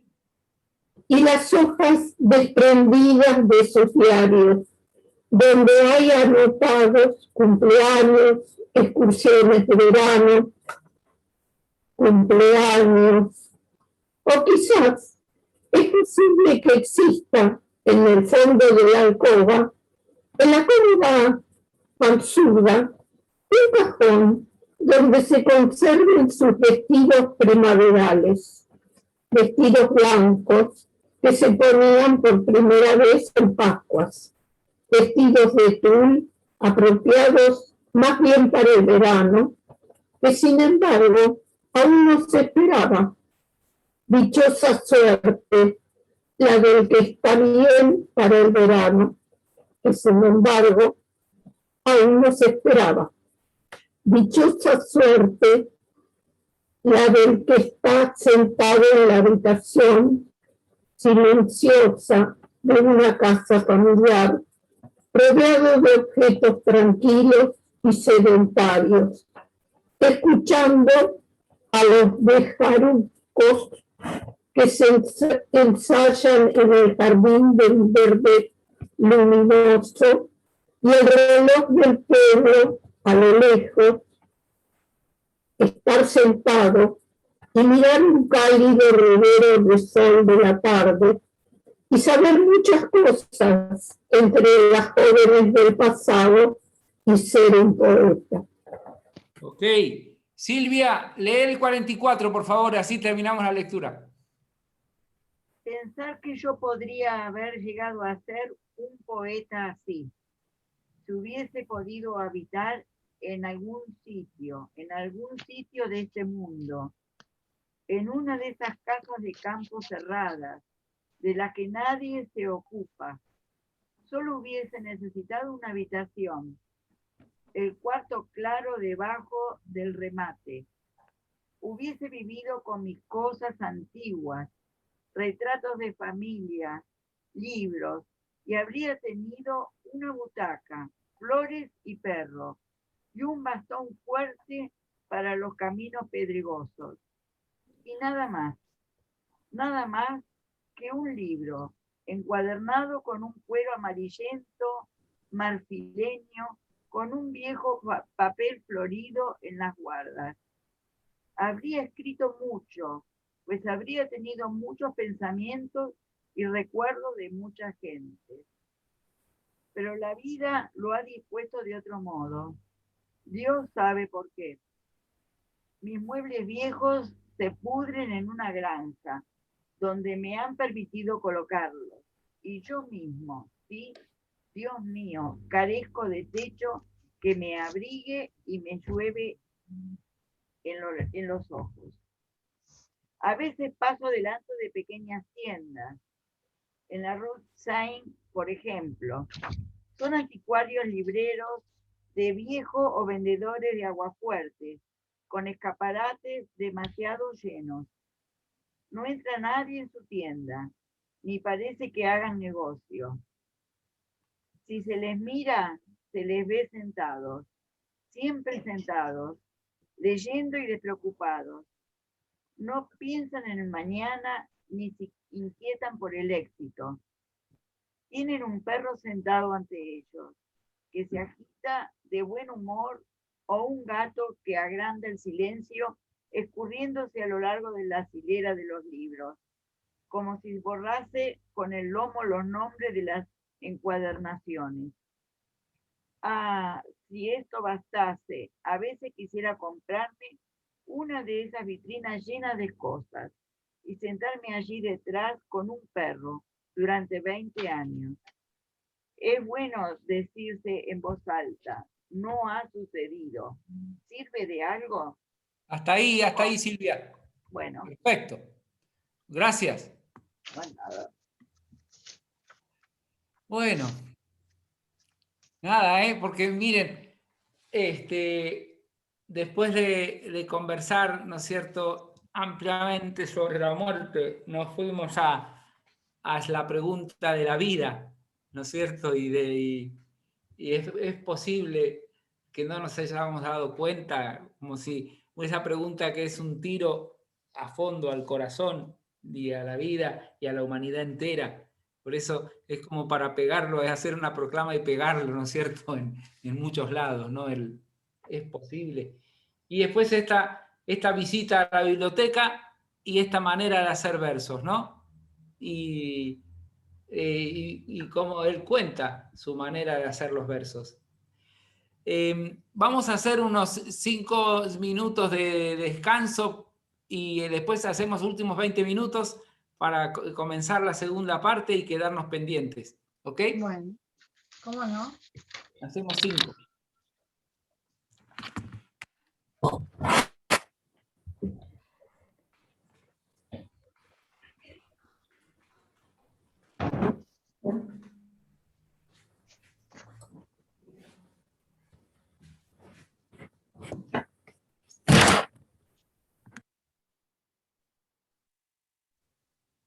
En cuadernaciones.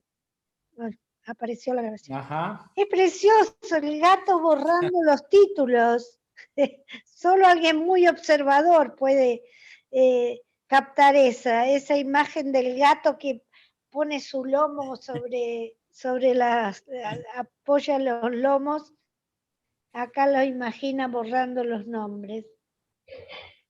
Y tiene aquí un tema polémico, que es, él dice, yo podría ser un poeta paisajista y contar lo lindo del paisaje y contar, es como si estuviera hablando de otra época de él, ¿no? Como si estuviera hablando del libro de las imágenes, como si estuviera hablando cuando describe al cisne, cuando describe a la pantera, cuando describe la estatua, o antes todavía, cuando tiene su imagen así de monje pintor y describe la realidad así como si fuera un artista plástico, describe la naturaleza y el sentido religioso, o antes todavía cuando describe Praga, pero dice, yo podría hablar, pero yo ahora no puedo, ahora no es mi tiempo de hablar así, y no es mi tiempo de escribir así, porque sabe que está como en su noche, ¿no? Y entonces,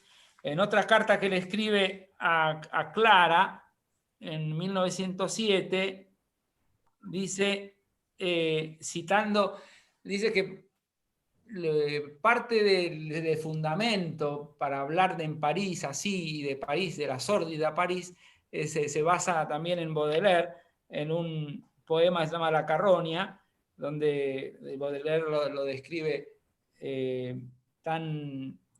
con tanto realismo.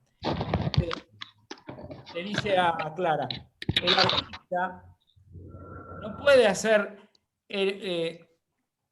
una elección entre las cosas del mundo. Todas, sin excepción, tiene que ser impetuoso, tan fuerte, tan radiante, que tiene que faltarle tiempo para apreciar la repugnancia o la abyección del objeto. En lo espantoso no puede existir nada tan repulsivo o tan negativo que la múltiple y poderosa acción del arte no pueda dejar atrás con un gran y positivo impulso. Esa es parte de su confianza, ¿no?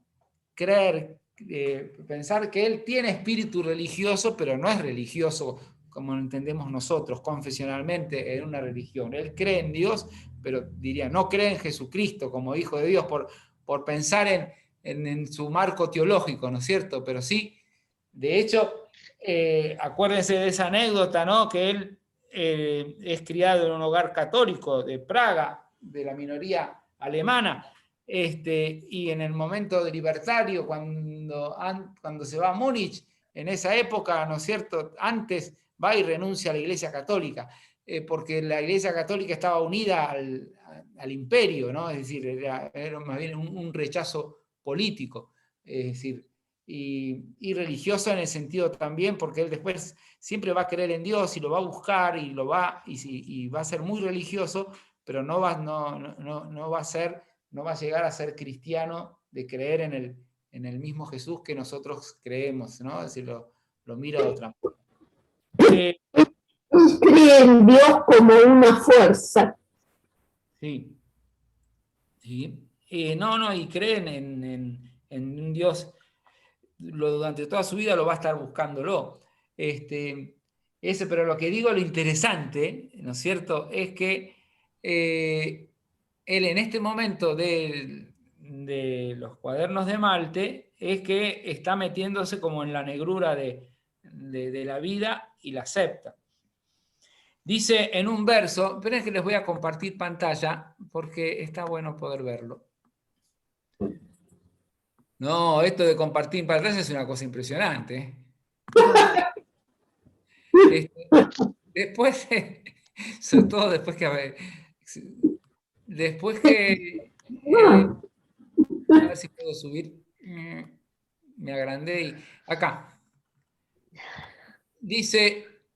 Oscuridad mía, estoy yo en ti y todo va discurriendo afuera. Yo quisiera que creciera en mí, como en el animal, una voz, un único grito para todo. Acuérdense que yo les decía que Malte escribe, Rilke escribe Malte tarda en 1904 y 1911 que lo edita, ¿no? Tarda 7 años en escribir este libro.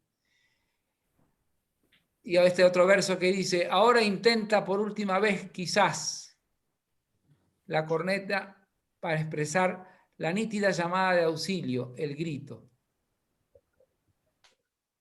Eso es un comentario, que ese grito se repite en la primera elegía, ¿quién si yo gritara me oiría desde los coros de los ángeles?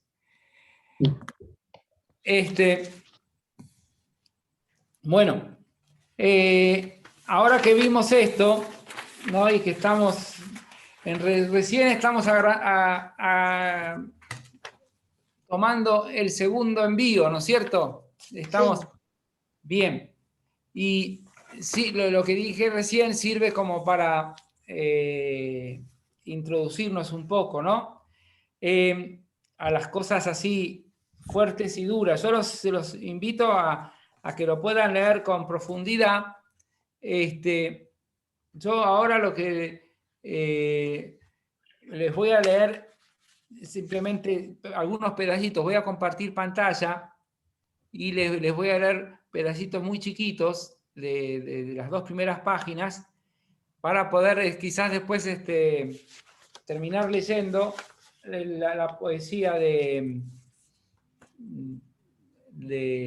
Baudelaire. Y así nos vamos.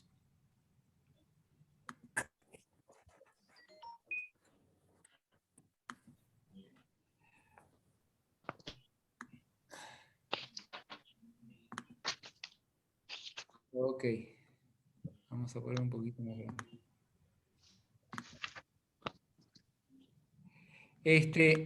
A mí en este primer pedazo, ¿no es cierto?, donde él describe que ya lo vimos con respecto a la muerte, pero ahora el tema es la miseria, ¿no? Cómo después de hablar de los pobres, y él, si bien se compadece, él se identifica como un pobre más entre los pobres, es decir, y no tiene esa actitud como compasiva, es decir, que nosotros tendemos habitualmente a mirar. Él más bien se siente como parte y a la vez no tiene un aprecio cercano. Pero lo interesante, la parte que me gustaría destacar es este párrafo del medio.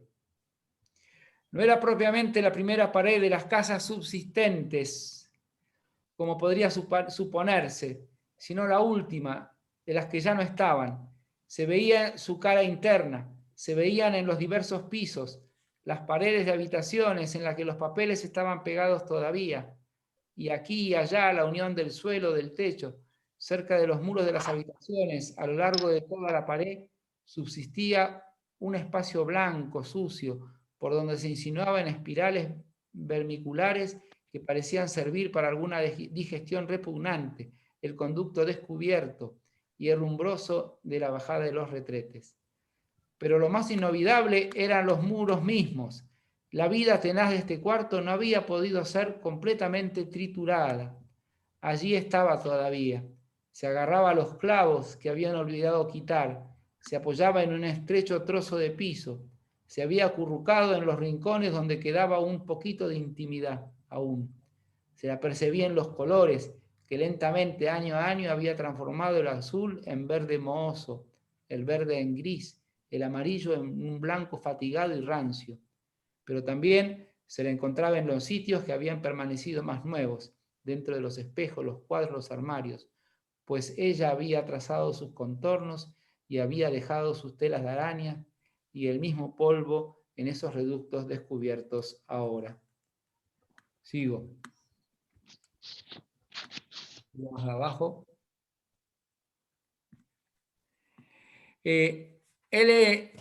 Parte de la trama, ¿no es cierto? Es como él quiere escapar él tiene como esa especie de manía persecutoria de que donde en cada grupo que va lo van persiguiendo o hay alguien que se le ríe como si le hicieran bullying y de su propia pobreza, y hay un ciego que le importa mucho y que le parece que lo ve en todos lados y como si lo estuviera persiguiendo y de que él quiere escapar. Y dice en este párrafo: después de este esfuerzo me sentía algo agotado, incluso diría afectado, y en verdad era demasiado para mí el que aún me aguardase él, el ciego.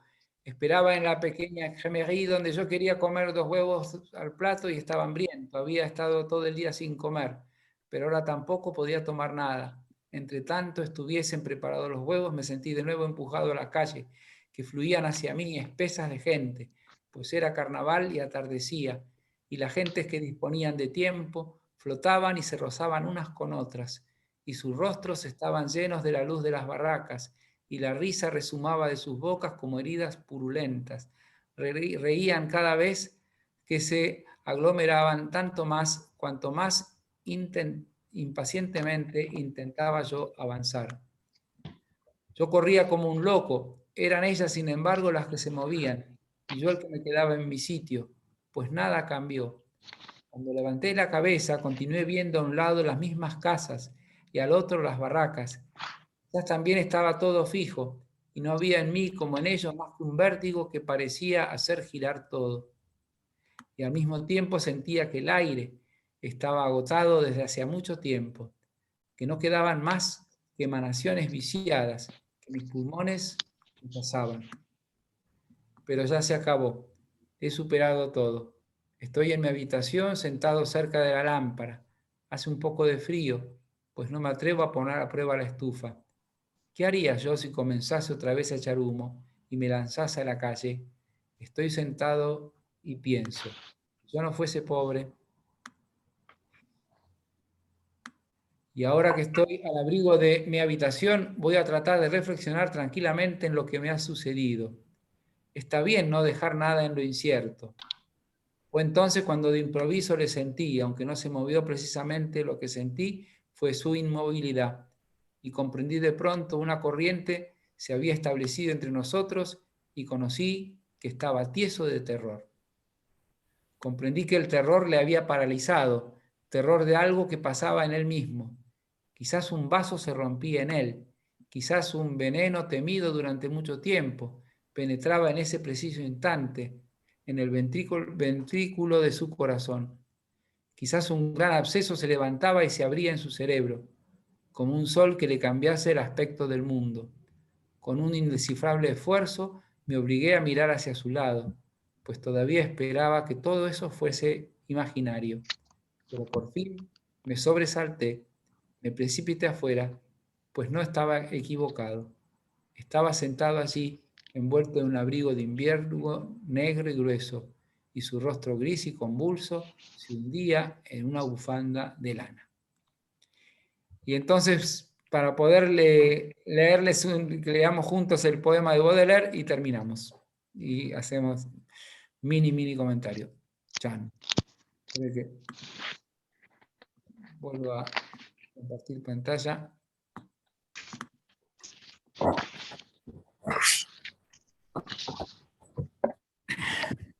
Así que, como acá hay mucha gente que sabe francés, y lo mejor, miren, lo que pasa con los idiomas, no se preocupen, porque es buenísimo leerlo sin entender nada, porque escuchar la musicalidad, no lo vamos a leer en francés, pero los que lo van siguiendo en francés con los ojos y se lo van leyendo para sí mismos.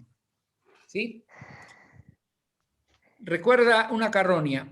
Recuerda, alma, el objeto que esta dulce mañana de verano hemos contemplado. Al torcer de un sendero, una carroña infame, en un cauce lleno de guijas, con las piernas al aire, cual lúbrica mujer, ardiente y sudando venenos, abría descuidada y cínica su vientre, lleno todo de emanaciones. Irradiaba sobre esta pudredumbre el sol, como para coserla al punto justo y devolver el céntuple a la naturaleza, lo que reunido ella juntaba. Y el cielo contemplaba la osamenta soberbia, lo mismo que una flor abrirse. Tan fuerte era el hedor que creíste que fuera sobre la hierba a desmayarte. Los insectos zumbaban sobre este vientre pútrido del que salían negras tropas de larvas, que a lo largo de estos vivos jirones espeso líquido fluían. Todo igual, se olía que una ola subía o descendía o se alzaba burbujeante. Diríase que el cuerpo de un vago soplo hinchado, multiplicándose, vivía. Esperen un segundo.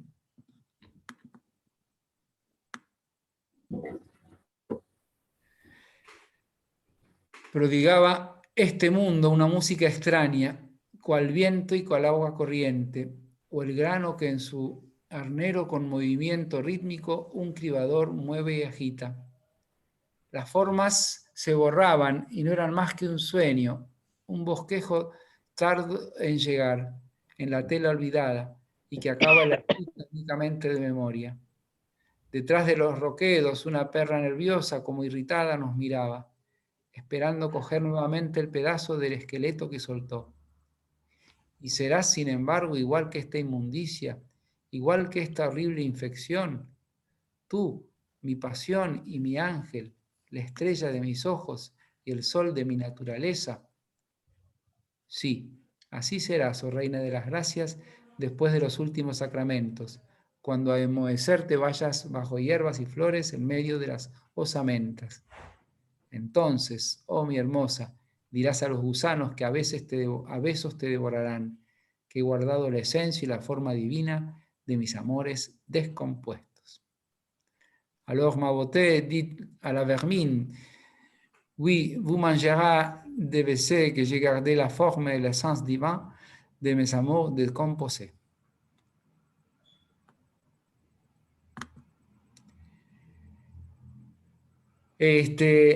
Nada, ¿viste? Yo los quería terminar con así, animados, ¿viste? ¡Qué maldad! ¡Qué maldad! Es pura maldad, pero lo que pasa es que me pareció tan bueno y tan realista que yo creo que nosotros tenemos que jugar, pelearnos, amasar, ir y venir, y al final la vamos a traspasar. Es así. Sí. Ya estás hermanado con los poetas malditos. Encima lo disfruta. Por eso. Es pura maldad, me voy a tener que confesar después de todo esto. Con mucho ajenjo, mucho ajenjo. Me quedo con Miguel. La bebida las volvía locos. Es verdad. Bueno, vamos a media palabra cada el que quiera para irnos y nos vamos. Sí. Hernán, ¿qué querías decir? Bueno, Luisa, dale. Tenax propositi, como decía Rodin, trabajar y trabajar y trabajar para realmente después acceder. Es la única manera con escritores así, la repetición y el comentario. Ok. Y como decía Cézanne, como le decía Cézanne, con mucha fuerza. Ajá, ok. ¿Por qué trajiste esta poesía de Baudelaire, Vicente? Porque él mismo dice, él mismo la cita, y cuando le escribe a su esposa, como diciendo que se inspiró y se animó a escribir Malte a partir también de la misma visión de Baudelaire. Sí, Leo. Bueno, yo quiero decir que viví esta clase con mucho disfrute y como siguiendo la imagen de Rilke, como un recreo escolar que nos lleva a planos más profundos, ¿no es cierto?, y sutiles de la vida. Y esto nos enriquece el alma. Me gustó mucho la clase. Ok. ¿Quién sigue? Yo estoy... Sí, Magda. La carroña no me gustó, pero no dejo de apreciar que se puede pasar de la carroña a una cosa mucho más espiritual escondida. Bueno, pero no cualquiera puede hacerlo ni decirlo. Ok. Magda. Yo estoy leyendo hoy a la tarde el prólogo de Guillermo de la Torre, o Guillermo Torres, que después introduce también conceptos de un monje, y me quedó, por eso me sentí muy confundida después con las lecturas, me quedó el resumen, digamos, de que un poeta tiene que lograr un éxito con su obra, y para eso tiene un objetivo para trabajarlo, una misión, que son los pasos que tiene que realizar para lograr el objetivo, y finalmente cuando yo ya tengo que volver a leerlo más tranquila, cuando aparece el monje, que ahora no me acuerdo el nombre, le introduce la visión. Es decir, es como a mí me llegó como que él tiene que lograr algo tan exitoso como para que nosotros, los lectores, podamos alcanzar ese objetivo de él, que es la visión, que acá se comentó, se dijo la imagen. Okay. Entonces, me pareció muy profundo, muy profundo. Lo voy a leer intensamente. Bueno. Ahora, está bien, Magda. Solo que digo, está bueno porque quedarnos con la pregunta, porque para él, el libro es una división de aguas desde una búsqueda muy subjetiva y muy hermosa de la vida y muy luchada, y acá está atravesando el infierno, diría el Dante, y después va a venir esta otra etapa que es la de las elegías y los sonetos de Orfeo, donde es como el rescate. Vamos a los otros comentarios de otras compañeras y compañeros. Yo me quedo con el cuestionamiento de si es posible. Ok. Eso a mí hoy me llegó muchísimo. Ok. Bueno, me voy con eso y bueno, me encantó todo lo que vimos después, pero además me ayuda un montón a descubrir cosas en mí que a veces no me doy cuenta. Y bueno, eso es posible. Yo me quedo con eso. Muy bien. Flor. Bueno, a mí me encanta porque toda la novela es un relato, ¿no? Es el recuerdo. Es como que en París él está mirando su infancia, está recomponiendo sus pedazos, y todos son imágenes. Está muy lindo. Ok. Marisa. Bueno, a mí me gustó, pero me resultó, no sé, un poco oscuro, inasible e indescifrable. Ok. Gracias por la sinceridad, me encantó. Hernán, a ver, dale. Estás mutado, Hernán, estás mutado. Si tu objetivo era pour épater les bourgeois, lo has logrado. Y me como burgués. Pero te digo, pero al mismo tiempo, esta cariñosa trompada del final me ha conectado con la caricia previa de Rilke. Y casi me dan ganas de volver a leerlo y de ser posible olvidarme Verlaine. Ok. Loli. Estás mutada.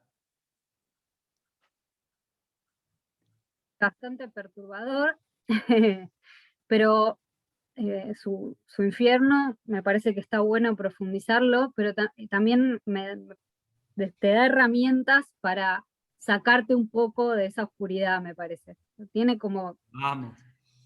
Sí, tiene como cosas de luz entre medio, entre todo ese laberinto de pensamientos hay como destellos de luz que te hacen reír y me parece súper interesante. Muy bien. Magdalena Freire.